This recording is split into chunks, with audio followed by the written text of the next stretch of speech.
வேலைக்கு போன பிடிச்சி வச்சு என்னடா பண்ற? டேய் நாங்கள் வேலைக்கு போகிறோம். ஒரு தலைமையாக டேய் என்ன பண்ணுவீங்க?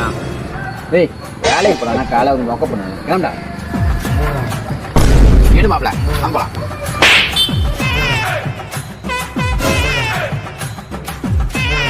டேய் எங்கே ஆகணும்ண்ணா? டேய் முன்னாடி கேட்டா டேய் பின்னாடி பண்ணியா? நான் வண்டி ஓட்டணுமா?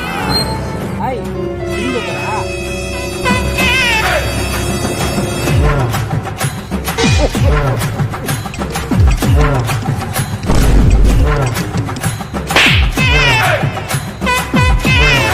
என்னடா சும்மா உட்காந்து மாட்டியா? உங்க ஆட்டி ஆட்டி உட்காந்து வரா. நம்ம சீட் பெல்ட் வந்து இந்த காரை இதே சீட் பெல்ட் வைக்கிறதுக்கா? இரு மாப்பிள்ள நான் மேலே ஒரு நிமிஷம் அதாடா இல்லை ஒரு நிமிஷம் இப்போ வண்டியா